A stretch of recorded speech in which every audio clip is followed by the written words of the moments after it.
Press conference from the Georgia Bureau of Investigation with an update on Friday's deadly attack on the CDC. Listen in. Up for questions towards the end, and we will address those questions ourselves. The others up here this morning will not. They are here for solidarity, obviously in the loss of one of our own this morning.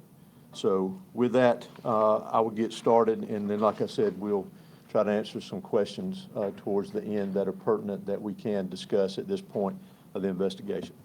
As Sarah mentioned, we're here this morning to provide further information and updates regarding the investigation into the incidents that occurred last Friday afternoon, August 8th, near the CDC and Emory University. Firstly, and most importantly, our hearts and prayers go to the family, friends, and colleagues of DeKalb County Police Officer David Rose, who was killed in the line of duty during this incident.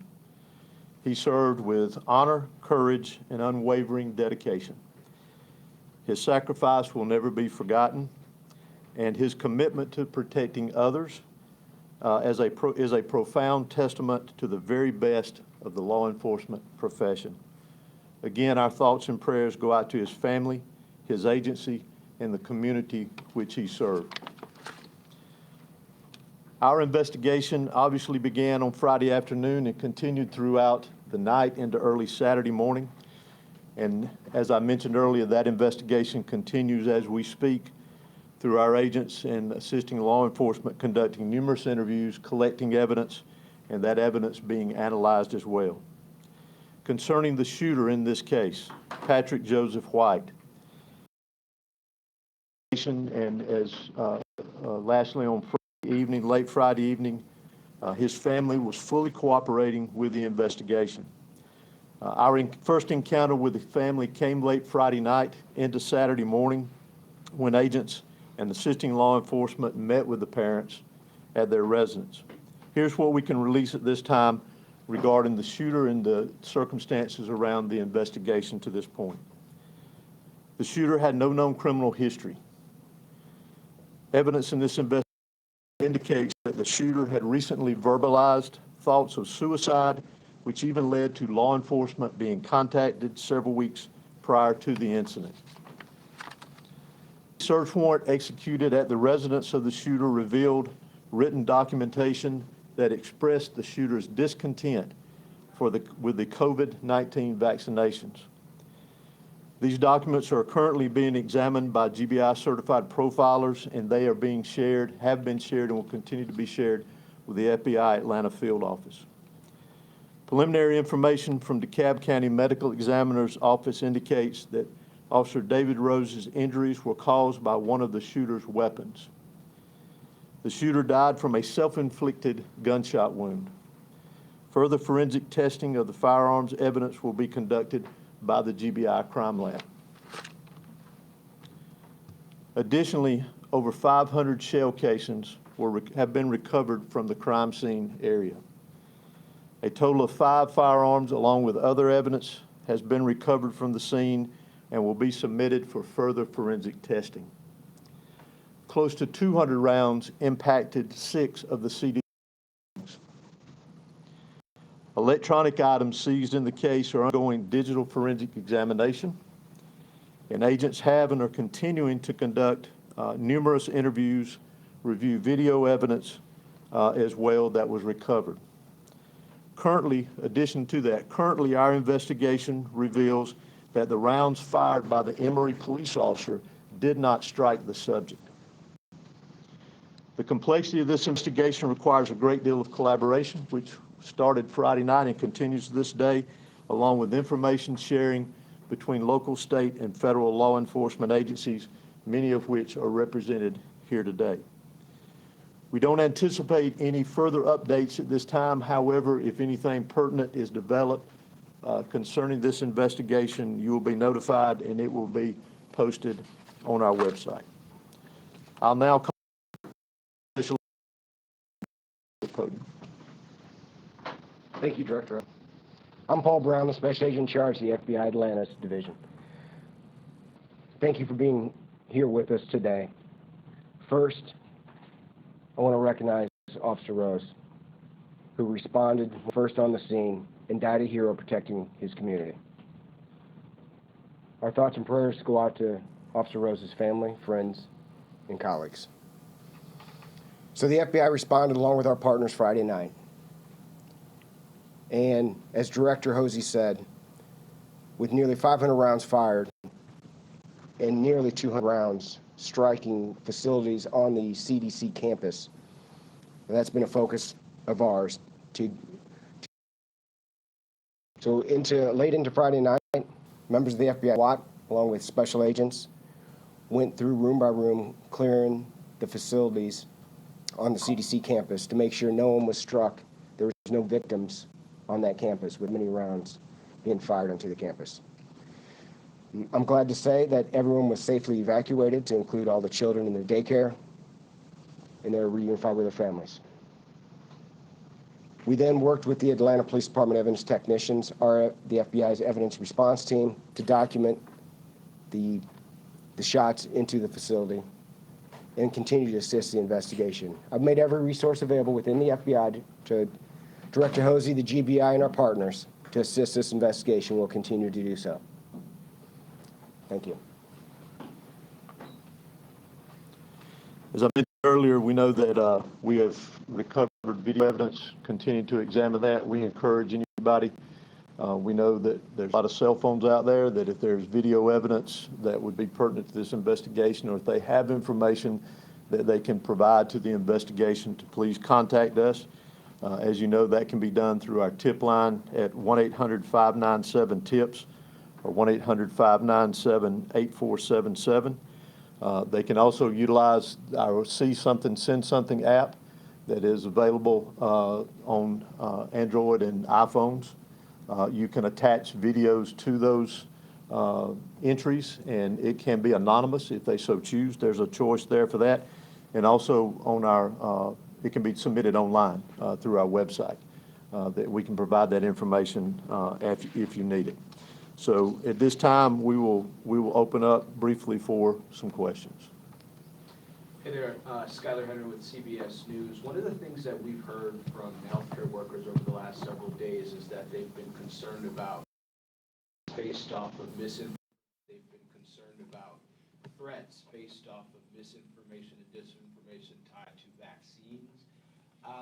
Is there an assessment, either from you or from Special Agent in charge, about the threat level as it relates to healthcare workers? Has there been an uptick in the days since or prior to?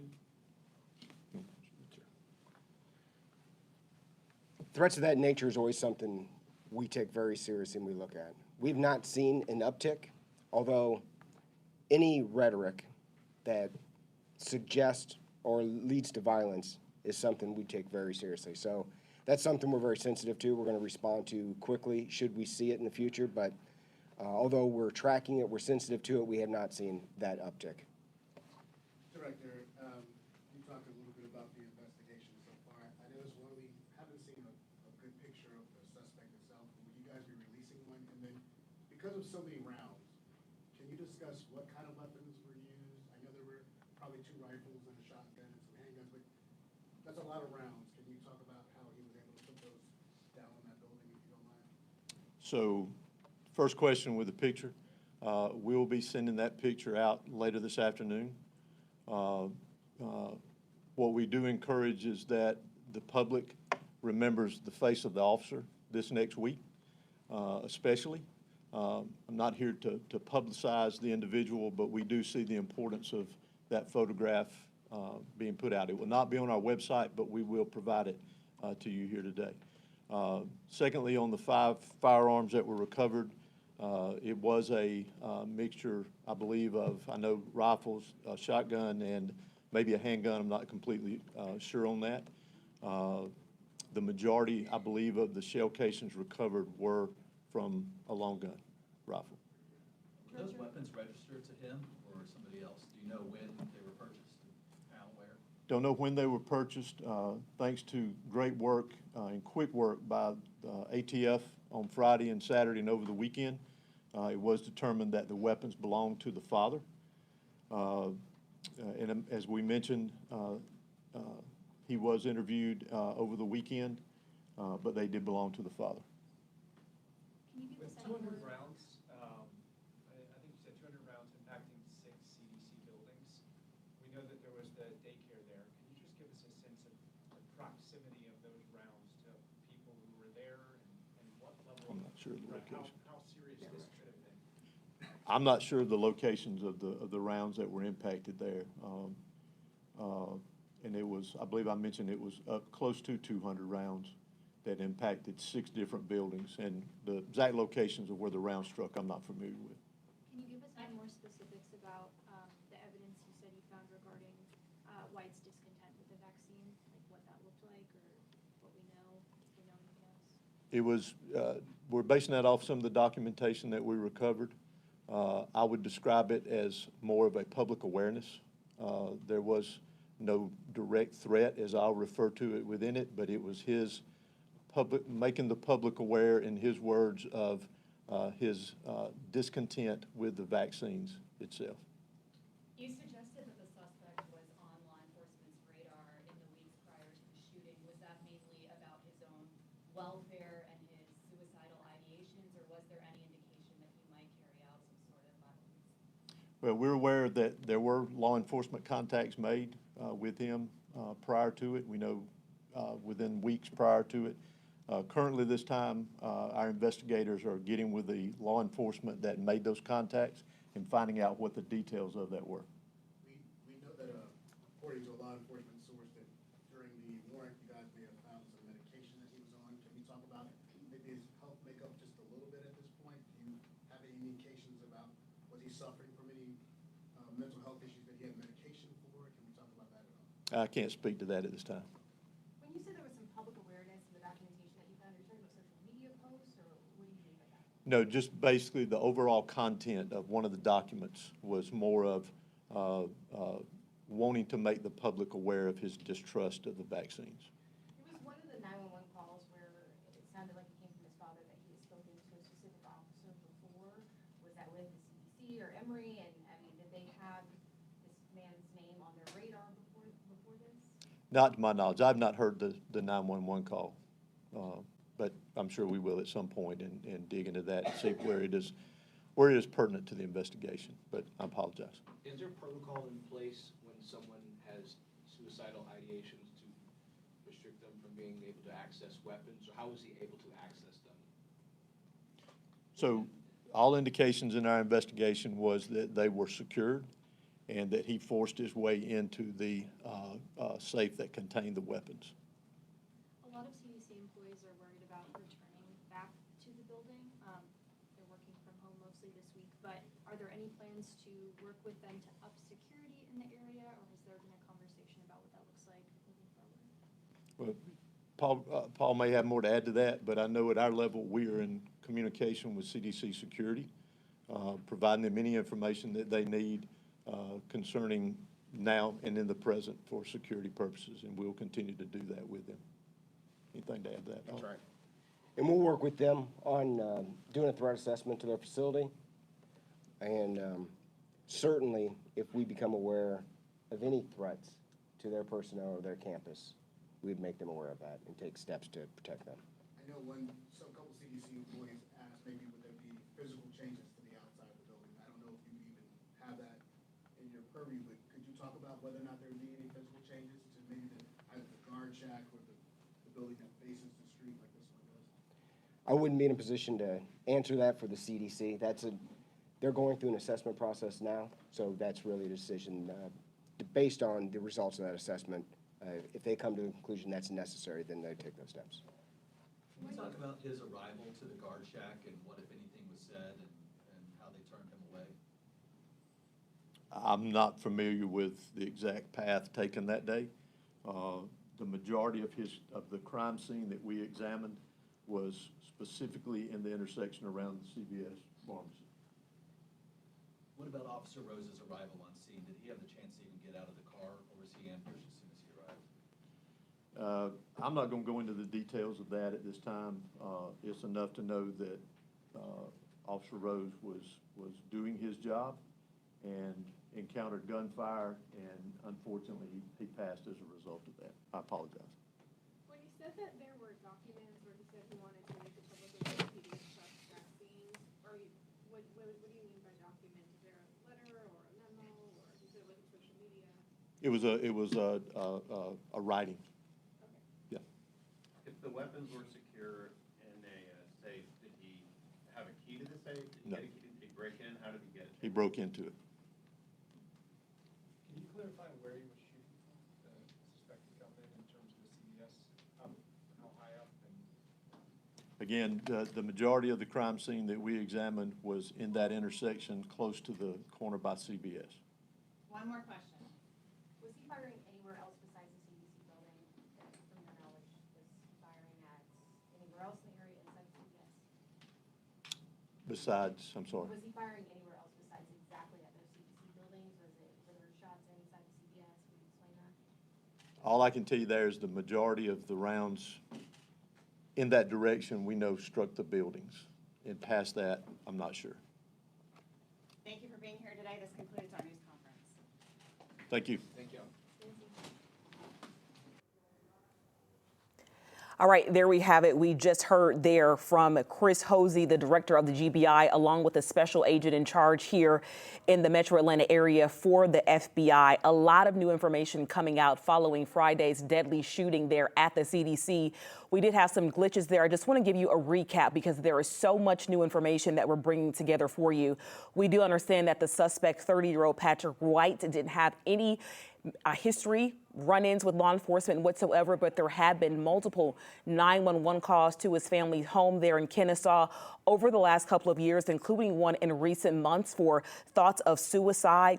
In this investigation, they did find written documents with him expressing his displeasure for the COVID-19 vaccine, attributing that to thoughts of depression and suicide. The medical examiner's office does confirm here that Officer David Rose did die from injuries sustained from the shooter's weapon. We understand there were about 5 weapons. Most of the gunshots there were from a long gun. Those weapons did not belong to the shooter. They were all legally registered to his father. We're told that he had to go into a cabinet. They were secure in order to get those weapons. We're talking 200 rounds impacted CDC buildings, but there were 500 shell casings in total. For the first time, we also heard that there was a daycare there. So not just Emory and employees of the CDC. Kids were caught here in the crossfire in this investigation, getting everyone secure. Again, we do know that there were no other injuries sustained by anyone else. The photo of the shooter will come out later this afternoon. One thing we all can appreciate here is that the CDC and the FBI director there and also the director of the GBI wants to make it clear that remember the officer and his family who lost their life. Not so much here on the suspect here, the shooter here in this case. Very important, as we know that the family will, feel the grief for years to come, that we keep the focus on the officer and the agency that lost one of its own. We did have our Dan Kennedy there inside. He's going to turn this story around. We will see you right back here on 11 Alive for Midday News at 11. We will return you now to regular programming.